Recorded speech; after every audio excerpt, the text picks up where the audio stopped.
ప్రస్తుతం మనము 2 ఎకరాల రెడ్ యాపిల్ బేర్ తోటలో ఉన్నాము. ఇక్కడ రైతు 2 ఎకరాలలో దాదాపు 900 మొక్కలు, అంటే ఎకరానికి 450 900 మొక్కలు రెడ్ యాపిల్ బేర్ నాటుకోవడం జరిగింది. ఇది జనరల్గా జూన్ మనకు మే నుండి జూన్ జూలైలో నాటుకుంటారు. మనకు నవంబర్ నుంచి దిగుబడి తీసి వచ్చేసి ఫిబ్రవరి ఎండింగ్ వరకు దిగుబడి వస్తుంది.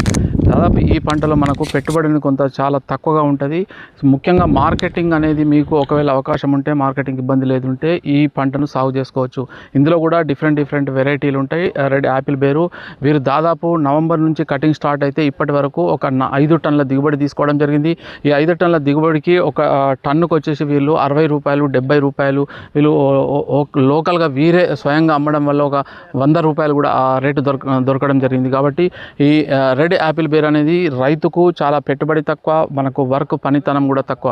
ఇది వేసుకునే టైము జూన్ జూలై, మే నుండి జూన్ జూలై వేసుకుంటే నవంబర్ నుంచి ఫిబ్రవరి వరకు కటింగ్ స్టార్ట్ అయ్యే అవకాశం ఉంటుంది.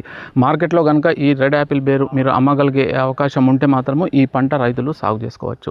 సో దీనికి దూరం వచ్చేసి 8 ఫీట్లు 8x8 పెట్టుకోవాలి. ఒక ఎకరంలో 450 మొక్కలు పట్టే అవకాశం ఉంటుంది. చీడపీడల సంఖ్య తక్కువ ఉంటుంది. ఎరువులు కూడా అంత మామూలు ఎరువులు ఇచ్చినా సరిపోతుంది. కాబట్టి ఈ రెడ్ యాపిల్ బేర్ అనేది రైతుకు మంచి ఆదాయాన్ని ఇచ్చే పంట.